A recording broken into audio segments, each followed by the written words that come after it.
Hello everybody, and welcome back to my channel with Zeus the Giant Schnauzer. I want to share with you today the importance of having an at-home first aid kit for your dogs. And the reason, I already experienced this having chickens where an emergency happens and you need to basically make a little hospital room in your own home to treat a wound. So when we got Zeus, I had a little first aid kit, which I will show you what is a good thing to put in there. Basically some gauze, disinfectant. Vet wrap is an amazing thing. If you don't have vet wrap, first aid kits do have the gauze with the tape. But when your dog hurts or injures themselves and you don't have time to make it to a vet, or it might cost you too much financially and you can't afford it at that time, it is very important to have what you need in that moment to treat your dog. Now, one of the biggest things people hesitate on when they have either a giant schnauzer, or you see it with Dobermans, I believe, and pit bulls, is do you dock or not dock the tail? Now, a lot of people feel like it's cruel. If you do dock the tail, it's important to do it, I believe, within the first week of them being born. But there are also severe things that can happen by not docking the table. Their tail is very strong. It's like a whip. It just whips everything off your counters. It can actually kind of hurt if it does whip against you if you're a little kid. But the biggest thing is they can get caught indoors, in truck doors, which I experienced while I was at the playground on a Sunday at 4 o'clock when all the vets are closed. He got his tail stuck in the truck door. He freaked out, he pulled, and I noticed blood on the tip of his tail as soon as he started whimpering.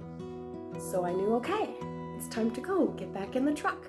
And I had my 6-year-old daughter in the back, and his tail started dripping blood, and I just, calmly, can you just use some toilet paper and just keep dabbing it so it doesn't get all over? She's back there as I'm driving. Luckily, I was only 5 minutes away.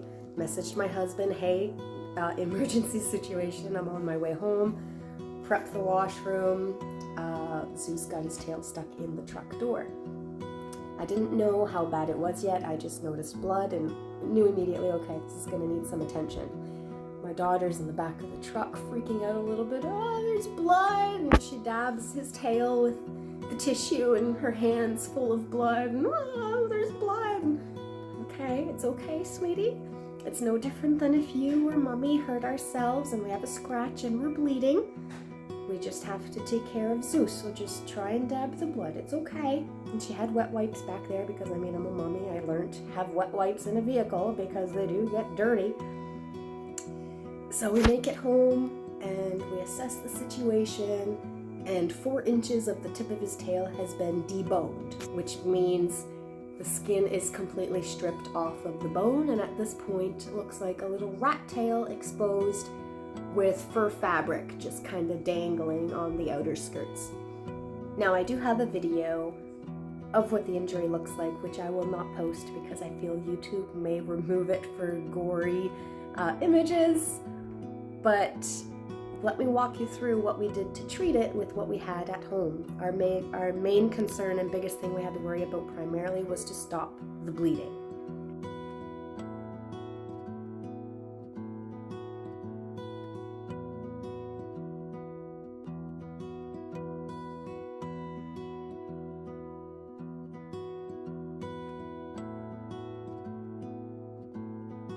So first we rewrapped the skin around the rat tail and got it in the position in which it needed to be, which we would eventually be gluing back shut. And we held very tightly with tissue to stop the bleeding, and I'd say we held it for a good 20 minutes. Now, I am very, very thankful my husband was home because I would not have been able to hold this massive dog down on my own. Luckily, my husband was able to do the tail part while I kept Zeus calm. This seemed like the better rotation shift with Zeus handling because Zeus is used to me, he is my dog, so it made more sense for me to keep his head still and keep him calm while my husband did kind of the precision work, even though with the chickens I've always been the one to clean the wound, but my husband has first aid as well. So we just walked and guided each other through and kept the dog calm. That was the biggest thing.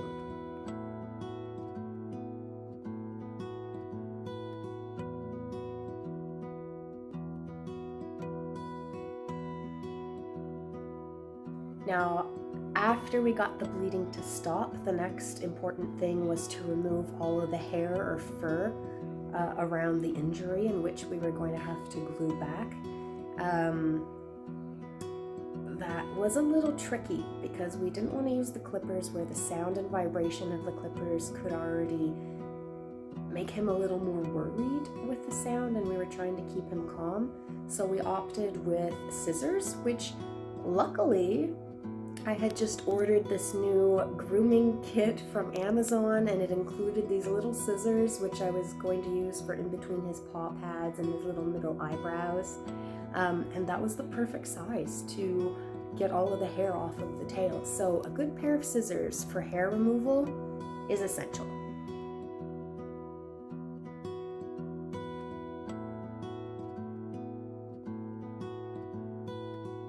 Now, after all the hair was removed, clean and sanitize is very important. So I have iodine spray, which is what they use in surgeries to keep things disinfected and to clean. So we sprayed a lot of iodine over the wound to make sure it was fully clean before we wrapped the skin back over it and to be ready to be glued. So a good spray of a good disinfectant that is non-stinging, because you do not want your dog getting hyper, jumping around as you're trying to hold him still, because the wound will reopen and start to bleed again, and you're back to square one of holding it tight to get the bleeding to stop. So once you've cleaned the wound and you have it shut, if it is something that's been broken open, in our case it was definitely, and we glued it back. And then we had to wait for the glue to dry. So again, holding Zeus tightly, keeping him calm, making sure he doesn't move so that the glue can dry before we wrapped some gauze around it. Usually it is recommended with a wound to let it air dry, so don't wrap it. But where this was a wound that would have required sutures and all we had on hand was glue, it was definitely needed to bandage it just to keep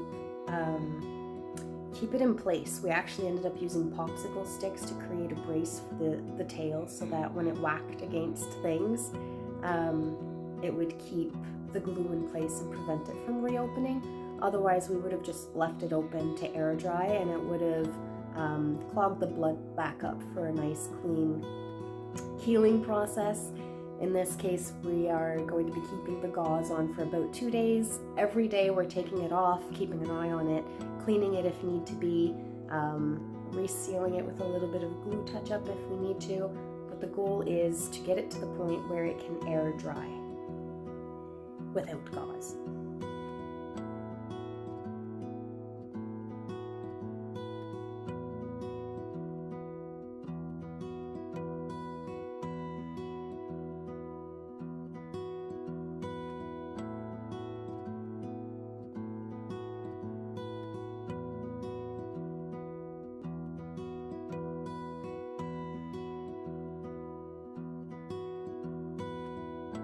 Now, after we got it all bandaged and taken care of, the next thing you have to worry about is your dog trying to get at the wound, biting it, touching it, irritating it. You don't want it to get dirty, you don't want it to reopen.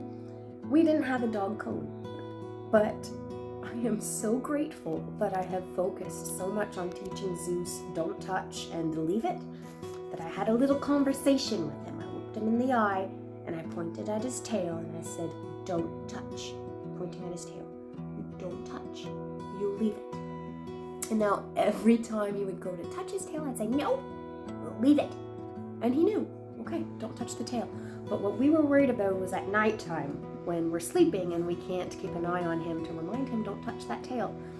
But luckily he left it alone during the night. In the morning there was a little bit of blood coming through the gauze. So that's when we unwrapped it, cleaned it again, resealed it, and put less gauze on the second day. And we also got him a cone from the vet, which I didn't realize would also have its own issues because now he couldn't eat or drink. So I actually showed him how to do it. I had to basically retrain him on how to live with a cone, going up and down the stairs. You know, keep your head up, don't let the cone hit the stairs, or going through a doorway. Okay, you need more space now because the cone is so much wider. So those are all new things that I also had to take into account and train him on.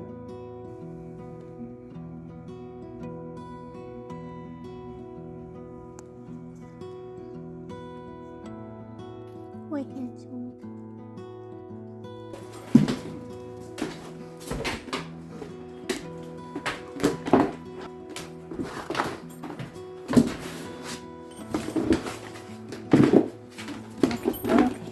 Okay. Yeah. Take a step. Step. Come, boy. Keep your head up. Head up. Yes. Good boy. Head up. Yes. Now we step. Yes. Head up.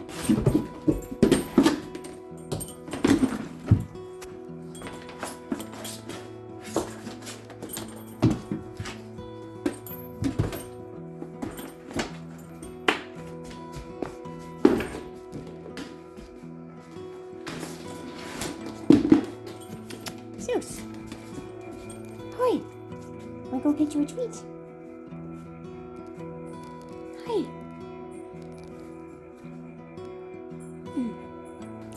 Okay. Do you want a treat? Look at me. Hi. Hi. Yes. A treat. Can you sit? Good. Okay. I'll go drop it in. Yes, you good boy. Good boy. Yes. Hello. You got yourself a head cushion.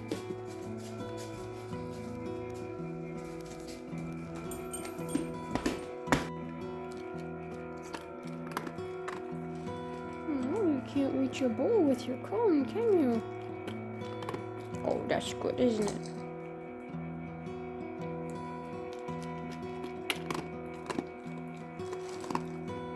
Yeah, you're hungry.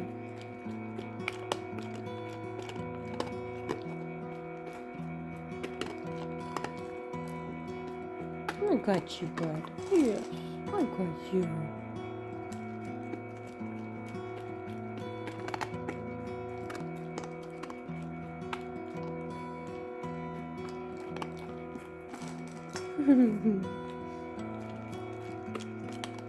Let's get you some water. My little satellite. Yes. Do you want to try that? Is that better? Yeah.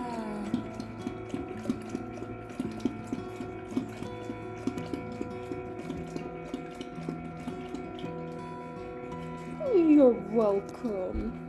Oh.